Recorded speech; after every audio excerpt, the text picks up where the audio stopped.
Hello and welcome. This is Unmistakably Star Wars' Rebels Reaction. I'm Tyler, joined by my lovely wife, Christine. Hi. So last week we were a segment on episode 50 of our main podcast, but we enjoyed talking about Rebels so much, we wanted to make it its own show. So we're going to take a look at Rebels each episode. So if you have not watched this week's episode, go back and watch it, and then come back and listen, because we're going to get into the entire episode, lots of spoilers, a little bit of speculation, a lot of fun. Are you ready?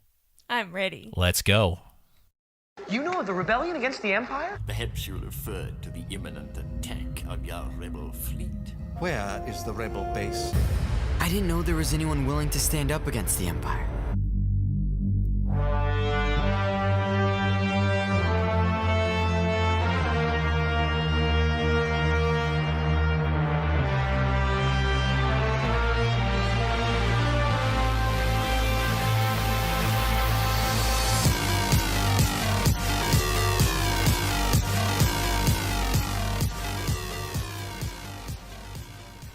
All right, this week we are taking a look at Season 3, Episode 3, Holocrons of Fate.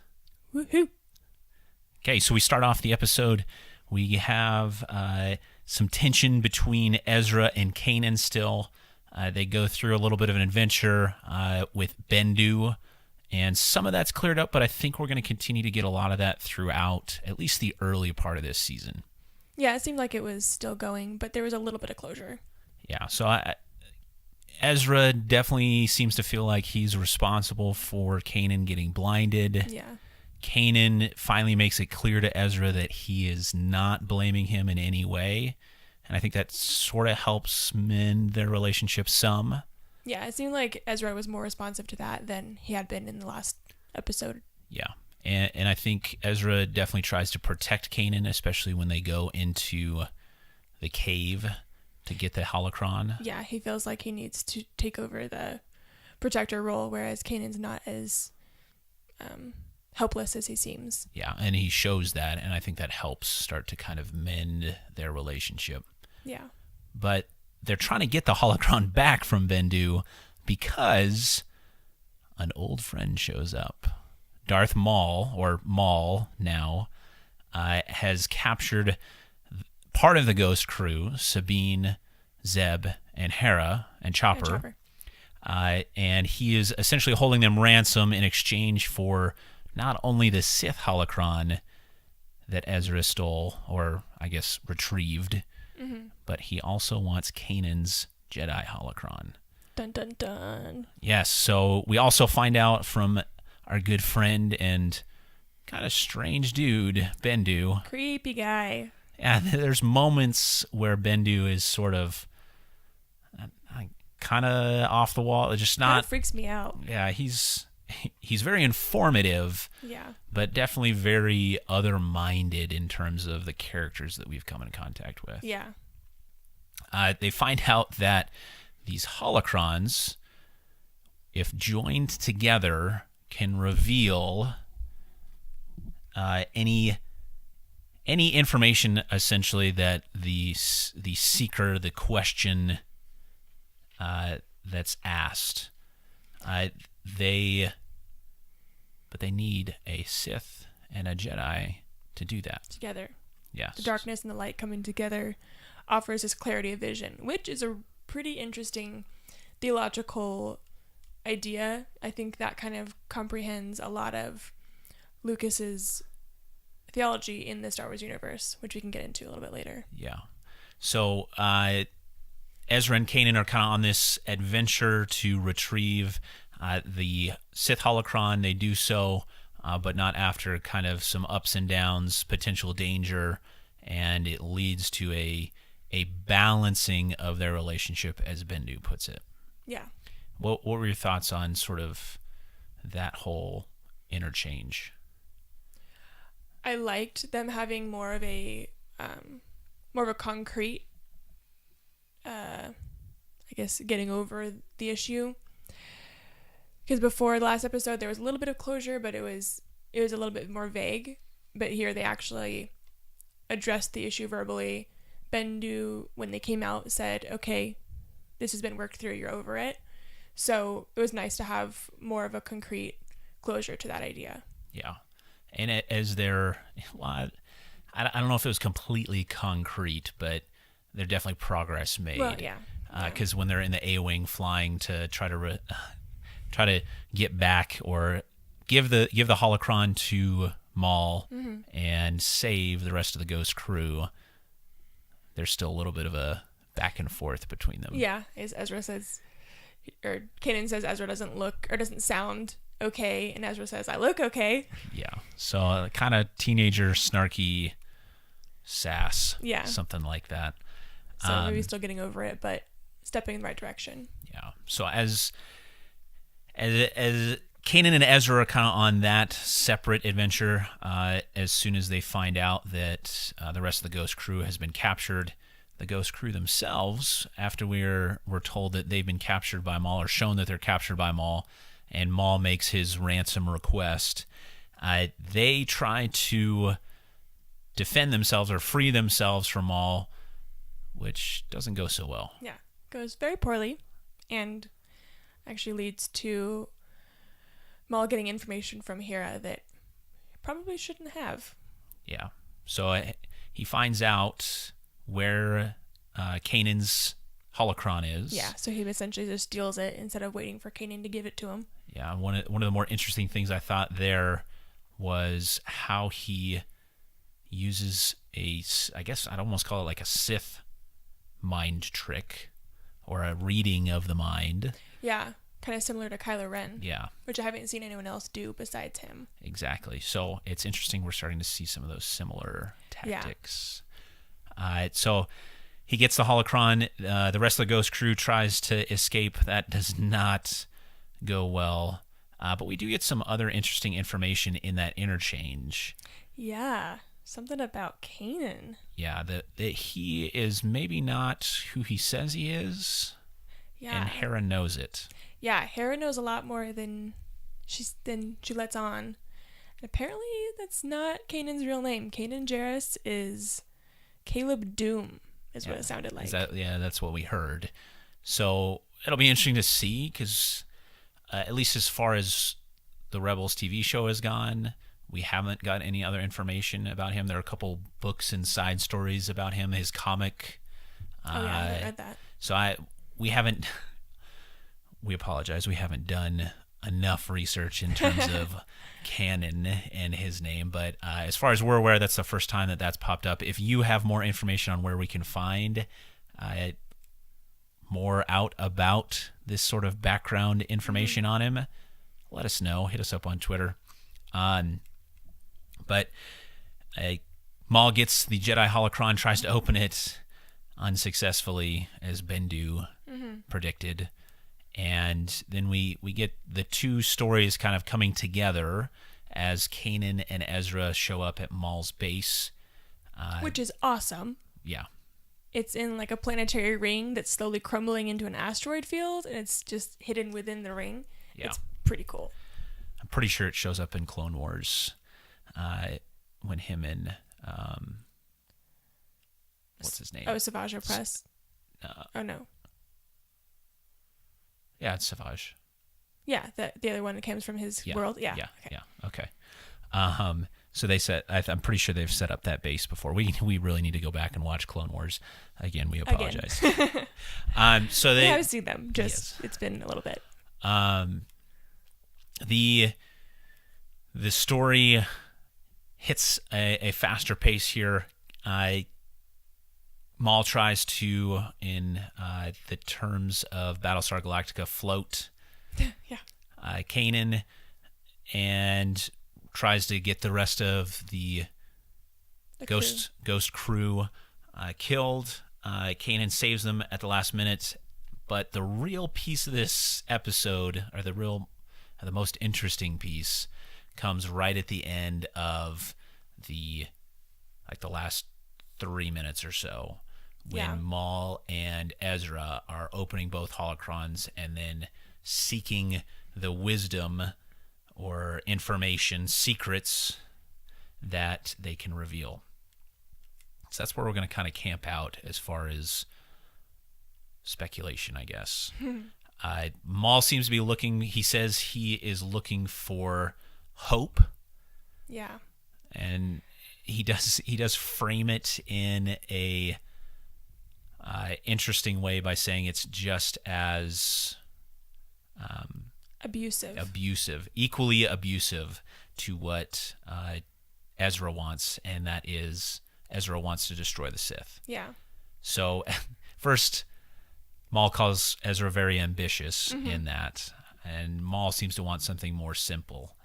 So they open up these holocrons and go deeper into the information, the secrets that are hidden within. And Ezra starts to say something about two sons as Kanan is trying to draw him out of this vision of sorts. And whereas Maul is very much finding, I think, what he wants. Yeah, he seems to be finding the information that he wants. And he keeps saying, after Kanan pulls them both out and separates the holocrons, he just says, he's alive. And he's sort of laughing and crying, like there's some expression of emotion that's not very clear. And then he jumps into a ship and takes off.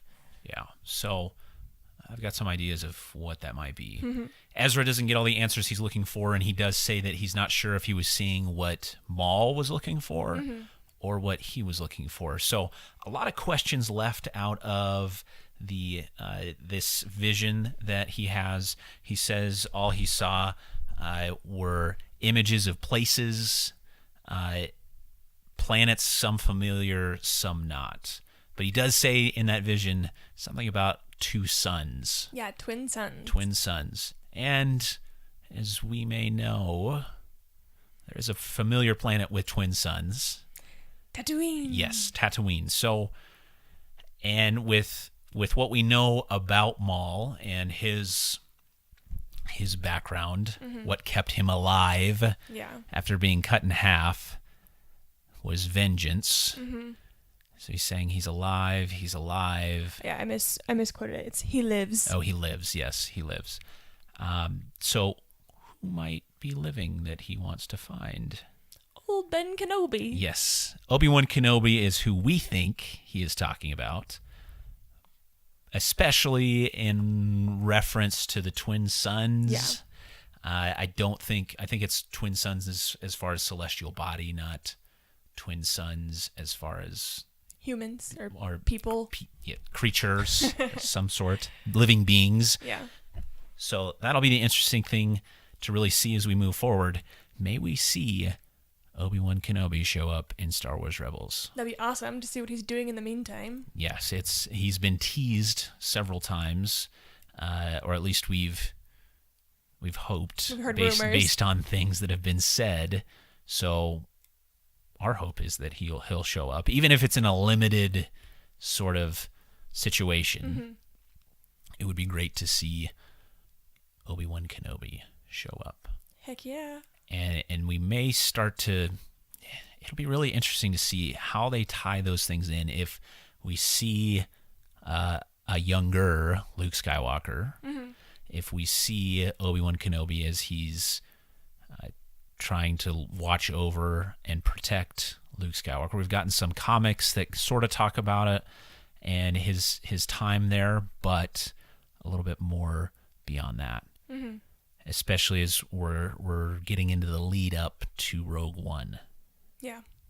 So that's kind of our summary speculation thoughts over the entire episode. Were there things that you particularly liked about this episode?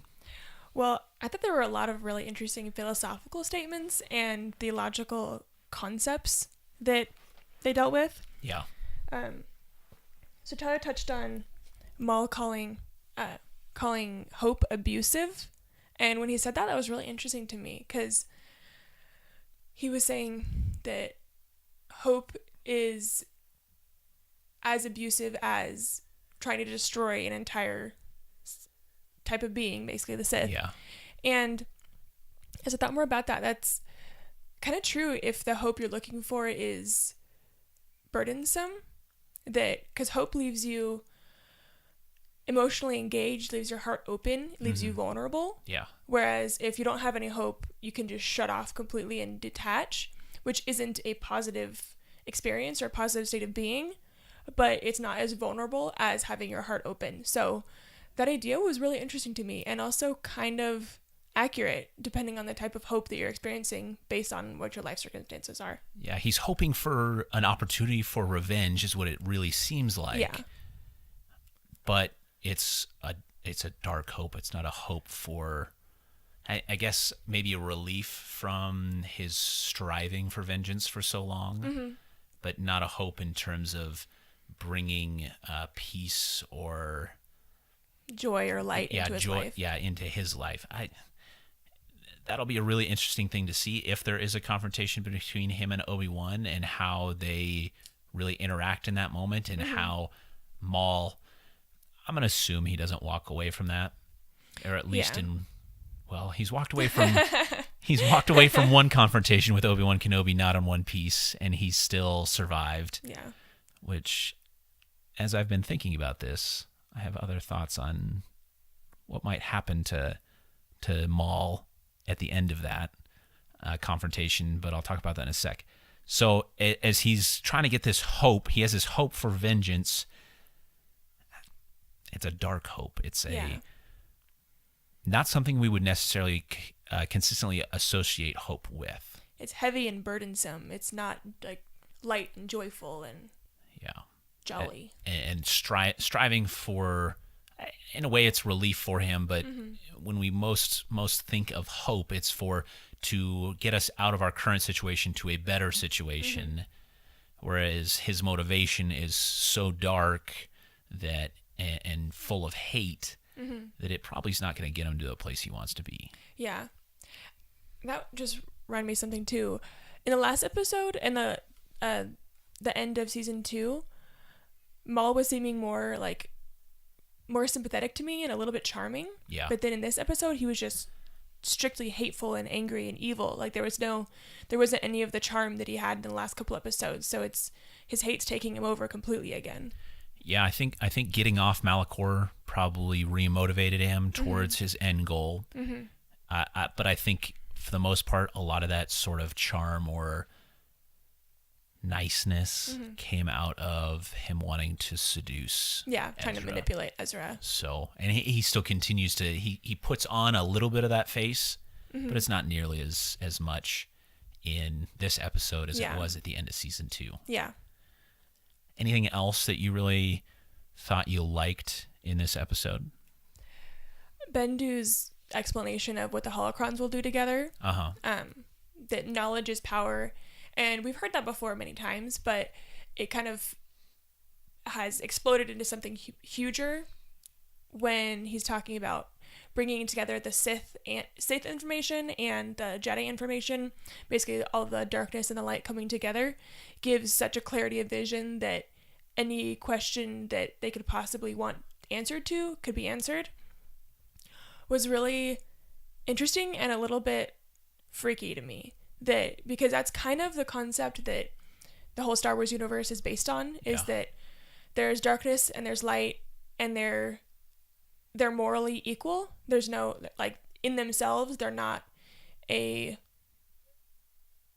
amoral, I guess. So creatures that are in between are not good or bad. They're just in between. So it's not like the good guys are good because they're light. It's light and darkness themselves are not morally equivalent of anything. Yeah. So, Lucas was trying to put together a theology or a religion that contains all other religions. It's like the religion of religions. And it's kind of eerie to me to think like that, because Bendu totally is in that. When Ezra and Kanan go into the cave, he's like, oh, they might work through their problems or they might die. And that's the way of things. Yeah. And he's just totally okay with however anything goes. So there's no, the good guys he wants them to win, or the bad guys he doesn't want them to win. He's just like, this is how things are. So that's how we exist. Yeah. And it's kind of freaky to me. It makes sense in the Star Wars universe, but it still kind of creeps me out because I'm obviously so much of the mind that goodness is good and evil is bad. Yeah, and I think that had been set up so much in most of what we've gotten thus far from the Star Wars universe. Clone Wars, we get some of this other explanation later in that series. Yeah. But we're starting to see it kind of come into a little bit more familiar territory to us, especially with having a couple seasons of the Ghost Crew, it being starting to link between some Clone Wars stuff, but a lot of what we saw in the original trilogy. And we really just get this dichotomy of light versus dark. Yeah. And how it's either one or the other. There's really no in-between, but we're clearly getting a lot more of that in-between with characters like Bendu and some that we've seen with Clone Wars, even Ahsoka, sort of. Yeah. I mean, she's definitely helping the quote-unquote good guys, but she's not ascribing to The Jedi the Order. Jedi way Yeah. fully. Yeah. So this kind of gray area is a very interesting piece of the story that they're really introducing, and we're getting to see some of that interplay. Yeah. For me, as far as things that I really liked, the sheer sinisterness of Maul is really starting to come out. Yeah. Like you said, at the end of season 2, he has this sort of face on of I want to help. The enemy of my enemy is my friend sort of feel to it. Yeah. And this, he's pretty much just like, I have this one mission. I got the Sith holocron. I need to know the information I want to know. Yeah. And he's willing to do whatever it takes to get there. Yeah. And he's scary. When he throws Kanan out the airlock, it was really abrupt and really terrifying. Yeah. Most of the times they're in these kind of situations, I automatically just assume, oh, it's going to be fine. But that, like, really caught me off guard, and it really seemed like Kanan was going to die. Yeah. And at the end of season, I think we really start to get that kind of momentum out of the end of season 2, where we're not sure if the main characters are all going to survive. Yeah. If they're going to be safe. Obviously, Kanan gets severely injured. Yeah. And that affects everything that they're doing. Yeah. And I think that was one of the biggest complaints or things that we thought could have been better out of the first 2 seasons was that any confrontation they came up with, it was always, oh, we'll just escape at the end and no big deal. Yeah. But as we see these other characters. Yeah, exactly. For a storytelling point of view, it's a little iffy. From an optimist point of view, I really like them coming out of everything okay, but it's not exactly realistic. Yeah. I the other thing I really liked out of this episode was how Kanan and Ezra, we still felt some tension. Yeah. I thought after the first 2 episode kind of combo movie, the hour premiere, that they had made amends and that, okay, we're all good and we'll just move on. I really like seeing a little bit more of that tension, creating a little bit more of an arc in that storyline across multiple episodes. And that's really one of my biggest hopes for season 3 is we see more of these arcs. I wouldn't mind, as I was watching, thinking back to previous seasons, we've gotten these sort of background episodes on almost every one of our other characters of the Ghost Crew other than Kanan. Oh yeah, we haven't got his background. So, and we know a little bit from other pieces of information, but that interchange between or mind reading of Maul reading Hera's mind, we get some piece of information that if you've just watched Rebels, you really don't know much of anything about. Yeah. So that'll be really interesting to see how they bring that out and kind of what that background story means. Yeah. And where that might lead. And I wouldn't mind sort of a standalone episode. I'd love an arc on more of that information.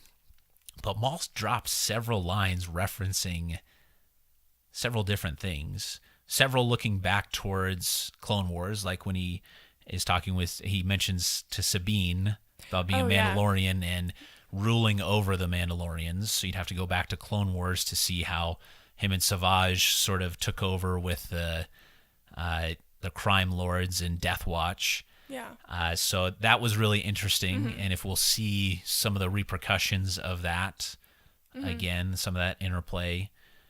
I'm loving the fact that they're tying in these little snippets of information from a lot of different places. Yeah, bringing into one solid storyline instead of it being little snippets of storyline from so many different places that they don't connect. Yeah, and I think that's probably going to be a huge benefit of the story group, that they're doing a really good job of tying these pieces of information together. Yeah. Anything that really stuck out to you is that this probably could have been better in this episode?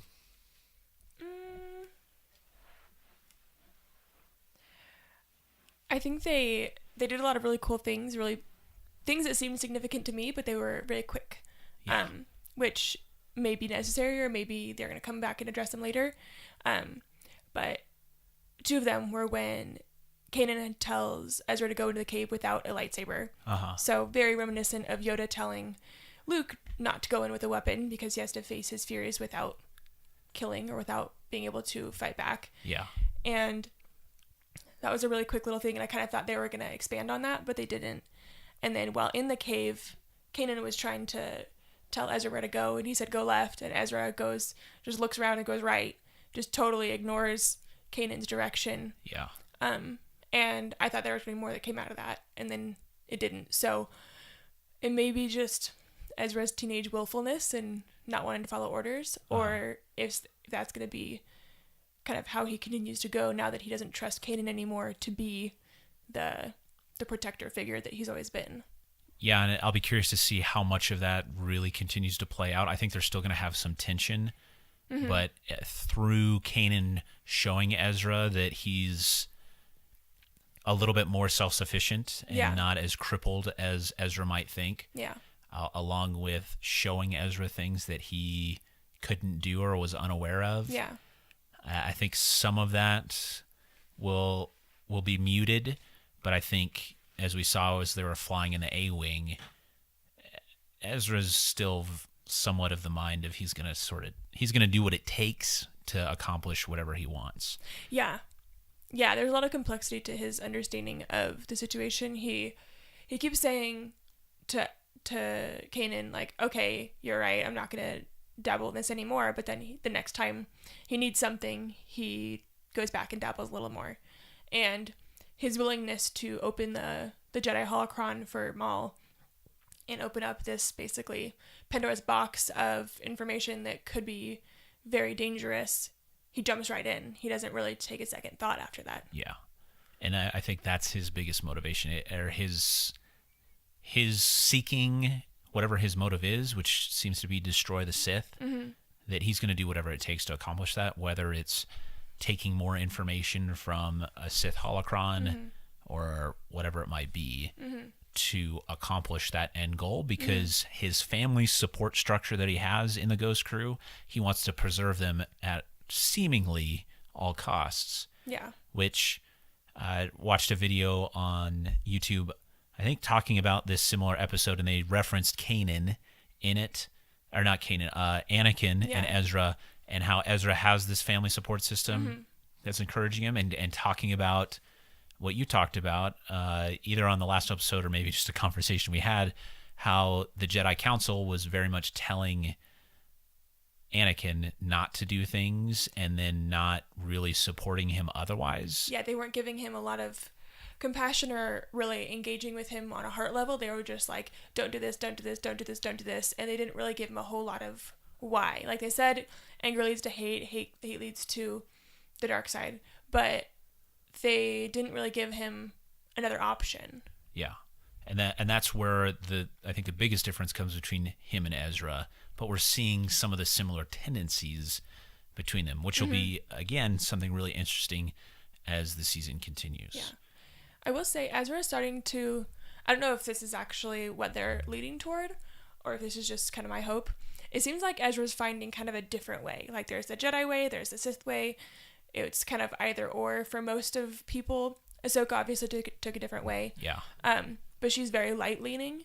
it seems like Ezra's finding some way to kind of sway back and forth without going too far one direction. Yeah, at least as of yet. As of yet, yeah. So, which could be potentially dangerous. Yeah. I think my one thing that I thought could have been a little bit better in this episode, and it was a challenge with the pacing overall, because this felt like episode 7, The Force Awakens. The speed was breakneck. Yeah. There was no really sort of downtime. To sit and process. I mean, it's really like a 20-25 minute episode. So they got a lot in, which I appreciate in terms of watching the story unfold, because it's happening quickly. But I think if I was to say, hey, maybe work on this piece, it's the Ghost crew that was captured seemed fairly out of character, other than the one time where they tried to overtake Maul. They just seemed very passive about it, resigned to their fate. Whereas in previous episodes, we've seen them go to great lengths multiple times. Yeah, that's true. To really try to make true. an effort to escape. Especially when they were going up against the robots that they smashed once. And then they're just kind of resigned to being gunned down by them before Kanan saves them. Yeah, they're going to be point blank execution, and they weren't even moving. Yeah. And even when Maul got the information from Hera, after happens and he finds the holocrons, there's a pretty big plot point. She just kind of looks away and pouts, like she didn't do anything or even try to grab it or anything. And that's not very like her, very like any of them, to just kind of let it go.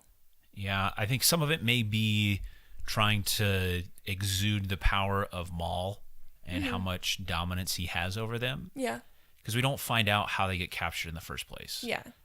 So that could have been a piece of the interchange that we're just to take assumption that they fought against it and were overtaken. But it was just interesting to me that other than one real attempt, that there wasn't a whole lot of effort to turn the tables against Maul. And I think a lot of that has to do with the amount of time that we're allotted in a single episode. A lot happens in that 25 minutes. Yeah, but for me, that was probably the one thing that I thought could have been a little bit better.